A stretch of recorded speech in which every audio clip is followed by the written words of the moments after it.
Hello and good morning students. Welcome to our online classes of our English. So students, today we are going to discuss the fifth part of the chapter 9, that is adjective. So students, let's recall the first what we read in the last part, that is fourth part. We read about the degrees of comparisons, positive degree, comparative degree and superlative degree. We also read about the formation of comparative and superlative degrees in detail. So students, let's move further with the next part of this chapter with its continuation. So students, अभी हमने पढ़ा था comparison of adjectives, जिसमें हमने 3 degrees पढ़ी थी, positive degree, comparative degree और superlative degree.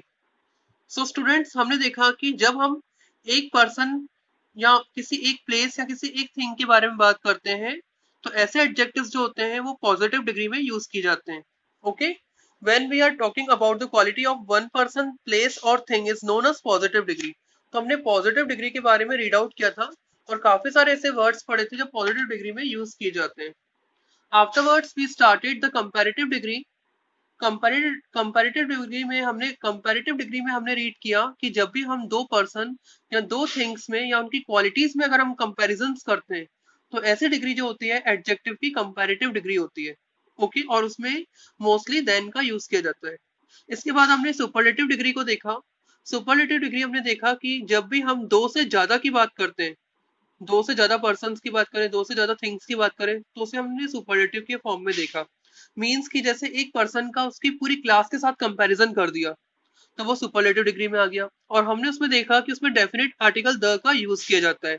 तो इस तरीके से हमने पॉजिटिव डिग्री, सुपरलेटिव डिग्री और कंपैरेटिव डिग्री देखी. इसके बाद हमने फॉर्मेशन का पढ़ा, एडजेक्टिव्स का, and afterwards irregular forms of adjectives हमने देखा.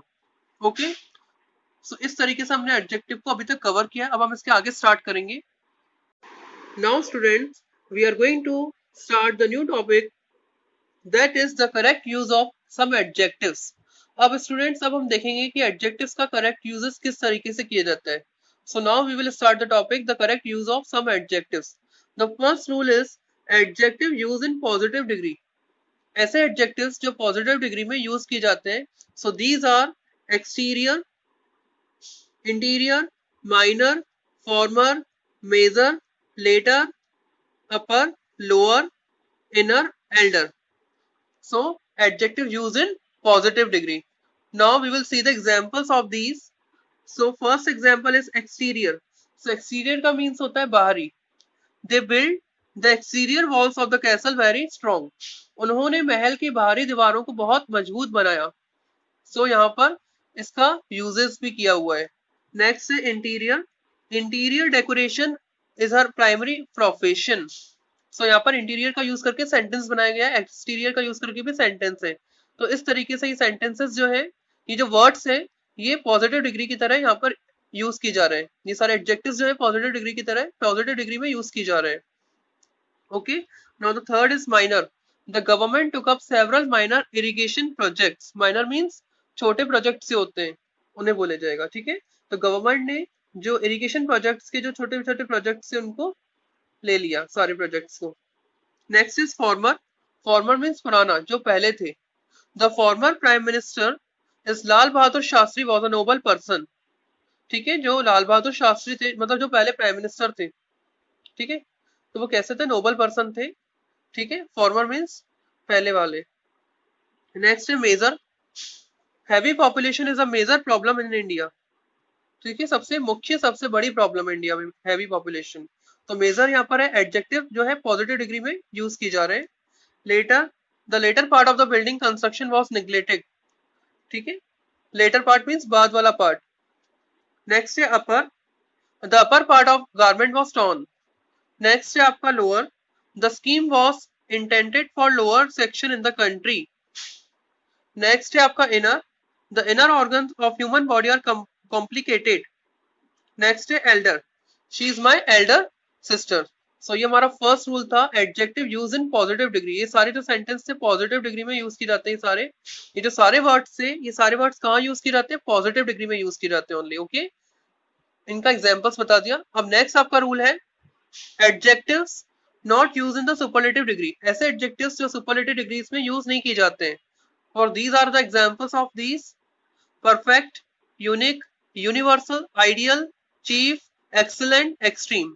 Okay, these adjectives not used in the superlative degree. For examples, perfect, this is a perfect method. Okay, this is a perfect method. Unique, she has a unique memory. ठीक है, next है आपका universal, knowledge is universal thing, knowledge is universal thing. Okay, next है आपका ideal, Gandhi ji dreamed an ideal society. ठीक है, गांधी जी ने एक आइडियल सोसाइटी का सपना देखा। नेक्स्ट है chief, the chief guest gave away the prizes of winners. Next है हमारा excellent, I was impress with Padmaja's excellent beauties. Next है आपका extreme, she express extreme happiness over my book. तो ये सारे जो वर्ड्स हैं, जो सारे एडजेक्टिव्स हैं, ये सुपरलेटिव डिग्रीज में यूज नहीं किए जाते हैं, not use in the superlative degree. Okay, so students, now rule number 3 is adjectives use with to. So ऐसे एडजेक्टिव्स जो टू के साथ यूज किए जाते हैं, some adjectives should always be followed by to, not than. So ऐसे adjectives जो होते हैं, कुछ एडजेक्टिव्स ऐसे होते हैं जो सिर्फ टू के साथ फॉलो किए जाते हैं, उनके साथ देन का यूज नहीं किया जाता है। Okay, so these are superior, senior, junior, prior, preferable, inferior. So these are the adjectives which are used with to, not then. So students, it's very important rule, ये बहुत important rule है, इसको आपको ध्यान से समझना है। तो ये जो adjectives हैं, ये to के साथ यूज किए जाते हैं, इनमें then का यूज नहीं किया जाता है। For example, superior, Japanese electronics goods are superior to those manufactured in other countries. So यहाँ पर superior के साथ क्या यूज किया जा रहा है, to का यूज किया जा रहा है।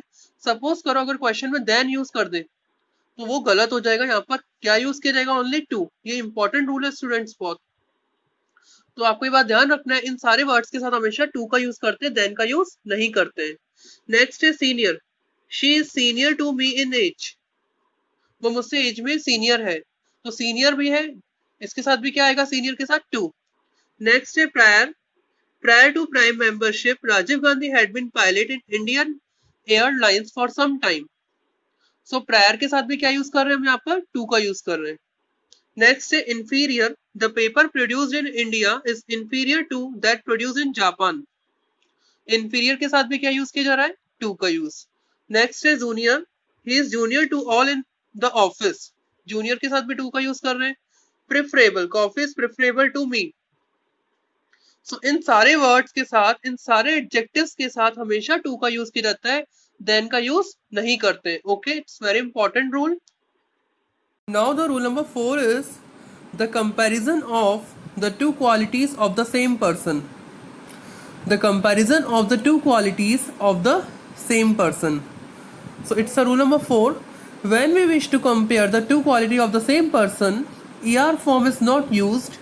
Only more form should be used. It means कि students, जब भी अगर हम किसी भी सेम पर्सन की दो क्वालिटीज़ को कंपेयर करना चाहते हैं तो उस कंडीशन में ER फॉर्म का यूज़ नहीं किया जाता है, ओनली हम मोर का यूज़ करते हैं। ऐसी कंडीशन हम क्या यूज़ करते हैं, मोर का यूज़ करते हैं। So for example, Seema is more beautiful then clever. Seema is more beautiful then clever, मतलब देखो सीमा की दोनों क्वालिटीज़ है, ब्यूटीफुल भी सीमा की क्वालिटी है और क्लेवर भी सीमा की ही क्वालिटीज़ हैं। मीन्स कि सीमा जो है वो क्लेवर से ज़्यादा ब्यूटीफुल है। तो एक ही पर्सन की दो क्वालिटीज़ को जब भी हम कंपेयर करते हैं तो ऐसी कंडीशन में हम लोग मोर का यूज़ करते हैं। ओके, ER का यूज़ नहीं करते हैं। Second example, this book is more interesting than costly. तो यहाँ पर बुक की ही दोनों क्वालिटी है, इंटरेस्टिंग भी और कॉस्टली भी। ठीक है, एक ही चीज़ की दो क्वालिटीज़ हैं, तो ऐसी कंडीशन में हम लोग क्या यूज़ करते हैं, मोर का यूज़ करते हैं, ER फॉर्म का यूज़ नहीं करते हैं। ओके, तो it is about the rule number 4। Now next rule number 5 is when we compare two things the compared things must be excluded. Okay, so it is a rule number 5. So when we compare two things, the compared things must be excluded. जब भी हम दो चीज़ों को compare करते हैं जो compare thing होती है उसे हम बाहर रखते हैं, ठीक है। तो ये रूल नंबर हमारा 5 है, ठीक है। सो ये हमारा रूल नंबर 5 है। Monica is more beautiful than any other girl. Monica जो है ज़्यादा ब्यूटीफुल है किसी और गर्ल्स से, ठीक है। तो कंपेयर तो देखो बिल्कुल अलग से रखा गया है यहाँ पर। India is poorer than all other countries, ठीक है। Rohit is taller than any other boy, ठीक है। तो नेक्स्ट है rule number 6, positive degree no comparison. Positive degree is use to talk about the existence of some quality and there is no comparison. देखो positive degree में किसी भी positive degree का use होता है किसी भी चीज़ की क्वालिटी के एग्जिस्टेंस को बताने के लिए किया जाता है। वहाँ पर कोई कंपैरिजन थोड़ी ना होता है। पॉजिटिव डिग्री में हम कोई कंपेयर थोड़ी ना कर रहे हैं, किसी एक ही पर्सन की क्वालिटी बता रहे हैं या किसी एक ही पर्सन के बारे में बता रहे हैं या किसी एक वस्तु के बारे में बता रहे हैं, किसी एक जगह के बारे में बता रहे हैं। There is no comparison. For example, Priya is beautiful, he is brave, okay, there is no comparison. Now rule number 7 is comparative degree to persons or things. Comparative degree is used to show comparison between two person or things. Comparative degree का use दो person और things के बीच में comparison करने के लिए किया जाता है। For examples, Sonia is more attractive than Raju. It means कि सोनिया का कंपैरिजन जो है वो राजू के साथ कर रहे हैं कि सोनिया ज़्यादा अट्रैक्टिव है राजू से, ठीक है। नेक्स्ट एग्जाम्पल है Rahul is cleverer than his brother. Rahul जो है अपने ब्रदर से ज़्यादा क्लेवर है। तो यहाँ पर दो जनों के बारे में कंपेयर किया जा रहा है ना। तो जब भी हम दो जनों के बारे में बात करते हैं, दो पर्सन्स की या दो थिंग्स की, तो ऐसी कंडीशन में हम लोग कंपैरेटिव डिग्री का यूज़ करते हैं, ओके। नेक्स्ट है रूल नंबर 8 है आपका सुपरलेटिव डिग्री, 3 और मोर पर्सन्स और थिंग्स। सुपरलेटिव डिग्री में 3 या ज़्यादा पर्सन्स और थिंग्स के बारे में बात होती है। जब दो दोनों की बात हो रही थी तो हम लोग कंपैरेटिव डिग्री का यूज़ कर रहे थे। एक जने की बात हो रही थी हम पॉजिटिव डिग्री का यूज़ करते हैं। अब जब दो से ज़्यादा मीन्स 3 की बात हो रही है, 3 से ज़्यादा की बात हो रही है, तो हम सुपरलेटिव डिग्री का यूज़ करते हैं। For example, Kalpana is most attractive of her sisters. Second है Ravi is the cleverest boy in the college, ठीक है। तो रवि का जो कंपेरिजन है पूरे कॉलेज के बॉयज़ के साथ किया जा रहा है, तो इसलिए हम इसमें सुपरलेटिव डिग्री का यूज़ करते हैं, okay. The rule number 9 is superlative और eminence of absolute superlatives. So हमारा नेक्स्ट रूल है सुपरलेटिव डिग्री में be use to show position of a high quality of a high degree. तो superlative degree का जो use होता है वो हाई डिग्री के क्वालिटी के पोजीशन को शो करने के लिए किया जाता है। मतलब देखो सुपरलेटिव है, इसका मीन्स कि वो जो चीज़ जिसके बारे में बात कर रहे हैं वो ज़्यादा सुपर्ब है। सुपरलेटिव मीन्स हाई डिग्री के बारे में बात कर रहे हैं। जैसे हम लोग गुड बोल रहे हैं अच्छा है, बेटर बोल रहे हैं और अच्छा है, बेस्ट बोल रहे हैं तो सबसे ज़्यादा अच्छा है, मीन्स हाई डिग्री का अच्छा है, इसकी क्वालिटी सबसे ज़्यादा हाई डिग्री की है। तो सुपरलेटिव डिग्री जो होती है वो हाई डिग्री की क्वालिटी के पोजीशन को शो करने के लिए यूज़ किया जाता है। For example, the novel is a best seller, this novel is a best seller. Education is most essential, मतलब ये बहुत ज़्यादा ज़रूरी है, मतलब उसको हम बहुत ज़्यादा सुपर्ब बता रहे हैं। तो ऐसी कंडीशन में हम लोग सुपरलेटिव डिग्री का यूज़ करते हैं। For remember such use as this is known as the superlative. इन सबको हम सुपरलेटिव बोलते हैं, एमिनेंस ऑफ एब्सोल्यूट सुपरलेटिव बोलते हैं, okay. Next rule is 10 rule number, the comparison of two things और person than any other. When two things और person are compared, the things compares must be excluded, ठीक है। तो जब भी दो चीज़ों का या दो पर्सन्स का कंपेयर किया जाता है तो जो थिंग्स होती है जिन्हें कंपेयर किया गया उनको एक्सक्लूड रखा जाता है, बाहर रखा जाता है। Mathematics is more useful than any other subject, okay. Mathematics जो है वो ज़्यादा यूजफुल है किसी और अदर सब्जेक्ट के अकॉर्डिंग, ठीक है। तो ये जो है रूल नंबर 10 है, ठीक है। नाउ नेक्स्ट रूल है हमारा, ये क्लू बॉक्स रीड करना है। The word other is not left out because if we say mathematics is more useful than any other subject, it means mathematics is more useful than mathematics, but it's meaningless because mathematics is included in all other subjects. So students, इस clue box का meaning ये है कि जो word हम other का use कर रहे हैं यहाँ पर उसे बाहर नहीं रखा गया है, क्योंकि अगर हम बोलेंगे if we say mathematics is more useful than any subject, अगर हम ऐसा बोलते हैं it means mathematics is more useful than mathematics, mathematics से ज़्यादा यूजफुल है, तो ये गलत हो जाएगा, मीनिंगलेस होगा। इसलिए तो क्योंकि मैथमेटिक्स जो है is included all other subject, mathematics को भी दूसरे सब्जेक्ट्स में इंक्लूड किया गया है, इसलिए मैं अदर का भी यूज़ करेंगे हम यहाँ पर। अदर को एक्सक्लूड नहीं कर सकते, ठीक है, अदर को हम बाहर नहीं रख सकते, इसलिए अदर का यूज़ हमें करना ही पड़ेगा। Okay, now the rule number 11 is later and latter. अब ये जो सिंगल टी वाला लेटर होता है इसका मतलब होता है टाइम, ये टाइम को डिनोट करता है, और जो ये लेटर होता है ये हमें पोजीशन को बताता है, ठीक है, ये हमें पोजीशन को बताता है, और वाला लेटर हमें टाइम को बताता है। She came later than I thought, मतलब वो शी केम लेटर, ठीक है, मतलब वो बाद में आई जितना मैंने सोचा था। She came later than I thought, ठीक है, तो ये लेटर जो टाइम को इंडिकेट कर रहा है, ठीक है, टाइमिंग के बारे में बता रहा है। The latter novels are very dull, means जो बाद वाला पोजीशन के बारे में बता रहा है, ठीक है। He was married later than a sister, ठीक है, उसने अपनी शादी अपनी बहन की शादी के बाद करी, ठीक है। तो LATER लेटर जो होता है ये टाइम को इंडिकेट करता है, LATTER होता है वो पोजीशन को इंक्लूड करता, पोजीशन को इंडिकेट करता है। So students, now the rule number 12 is latest and last. Okay, latest refers to time, last refers to position. Latest जो होता है वो टाइम को बताता है, और लास्ट जो होता है वो पोजीशन को डिनोट करता है। लेटेस्ट जैसे हम बोलते हैं ना कि अभी जस्ट रिसेंटली हमने ये काम किया, लेटेस्ट हमने ये मूवी देखी, मींस जो अभी बिल्कुल नई हो। और लास्ट जो होता है वो पोजीशन को बताता है। For examples, what is the latest news, latest news क्या है अभी की जो बिल्कुल रिसेंटली है। What are the latest film in the city, okay, I am the last person in the interview, मैं जो था इंटरव्यू में लास्ट पर्सन हूँ। Okay, our house in the last one in the colony, तो last जो होता है वो पोजीशन को बता रहा है, और जो लेटेस्ट है वो आपको टाइमिंग के बारे में डिनोट कर रहा है। Okay, now students, rule number 13 is elder and eldest. They are used only for persons and for the members of the same family. Elder और एल्डेस्ट दोनों का मतलब बड़ा होता है, जैसे हम बोलते हैं ना बड़ा भाई, एल्डर ब्रदर, इस तरीके से। लेकिन इनका यूज जो होता है ओनली पर्संस के लिए ही किया जाता है, और specially members of a same family, ठीक है, सेम फैमिली के मेंबर्स के लिए इनका यूज किया जाता है। Elder is not use with than, elder के साथ कभी भी देन का यूज नहीं करते हैं, एल्डर के साथ कभी भी देन का यूज नहीं करते हैं। ये बात ध्यान रखना, एल्डर और एल्डर्स का यूज ओनली सेम फैमिली के मेंबर्स के लिए किया जाता है, और स्पेशली फॉर पर्संस के लिए किया जाता है। For example, Sanjay is my Elder brother, Seema is my eldest sister. She is an elder sister. Ravi is my uncle's eldest son. Okay, तो ये होता है एल्डर और एल्डेस्ट। नेक्स्ट आता है ओल्डर और ओल्डेस्ट। तो जिस तरीके से हमने एल्डर और एल्डेस्ट के बारे में पढ़ा उसी तरीके से ओल्डर और ओल्डेस्ट होता है, but they are use both for persons and things. इसका यूज पर्सन्स के साथ भी कर सकते हैं और थिंग्स के साथ भी कर सकते हैं, लेकिन एल्डर और एल्डेस्ट में कैसा, ओनली पर्सन्स के साथ कर सकते हैं। फॉर एग्जाम्पल, और इसमें ये भी रहता है ये किसी भी फैमिली के मेंबर्स के लिए यूज कर सकते हैं। जैसे एल्डर और एल्डेस्ट में क्या था, सेम फैमिली के मेंबर्स के साथ यूज करते हैं, लेकिन इसका यूज जो है किसी के साथ भी कर सकते हैं, किसी भी फैमिली के मेंबर पर्सन के साथ कर सकते हैं।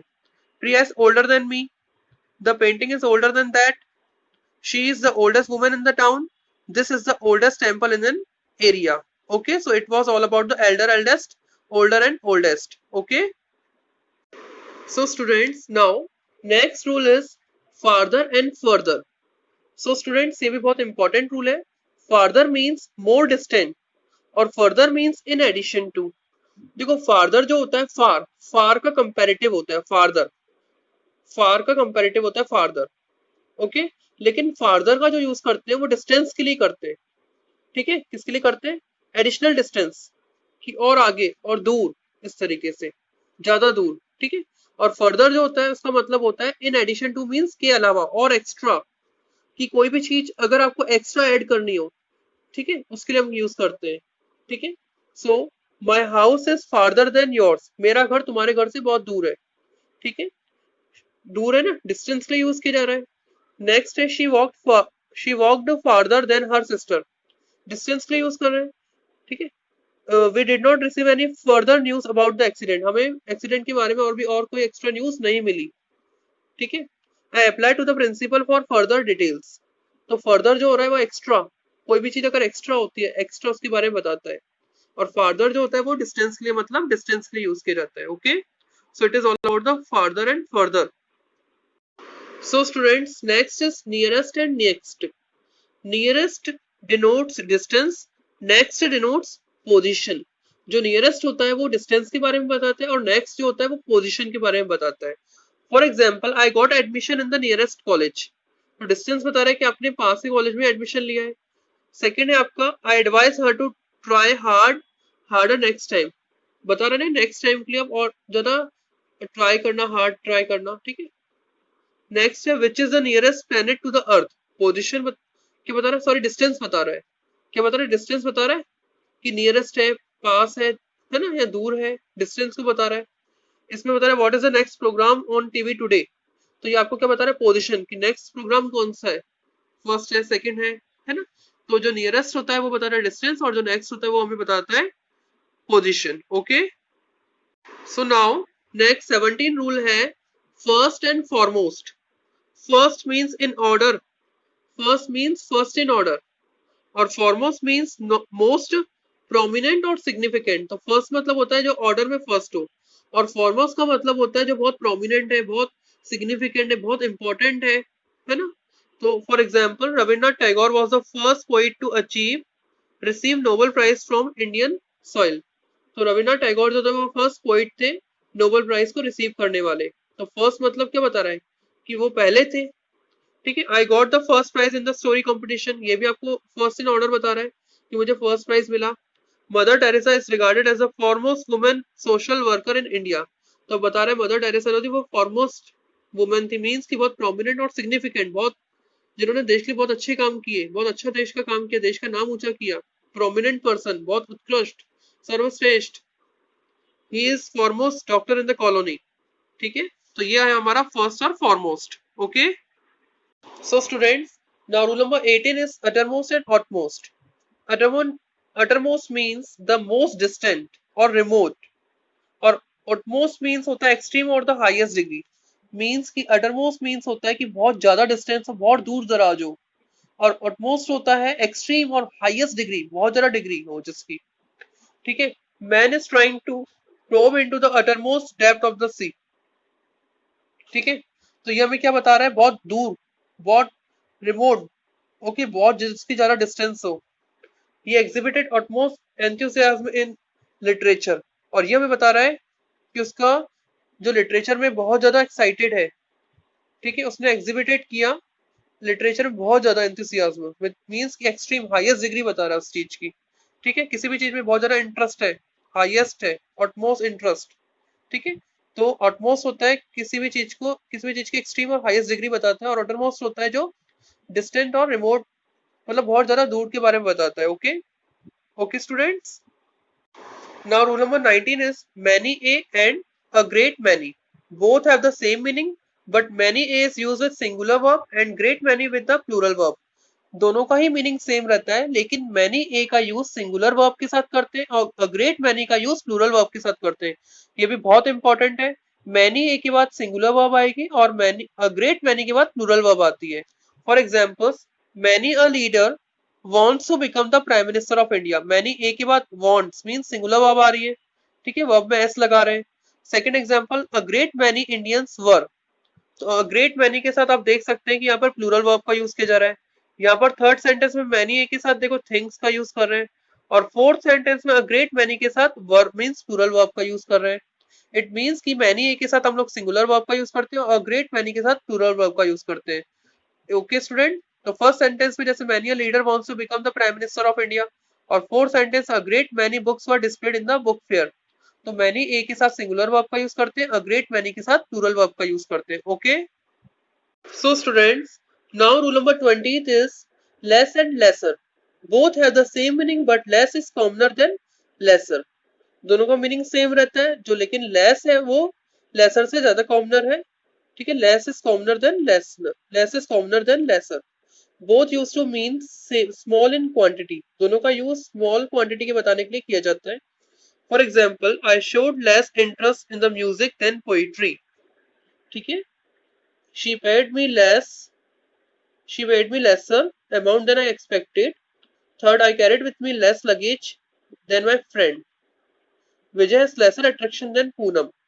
Okay? तो दोनों ही स्मॉल क्वांटिटी को बताने के लिए दोनों का यूज किया जाता है, ठीक है। दोनों का जो यूज होता है, both are use to mean small in quantity. Okay students, it was all about the rule. Okay.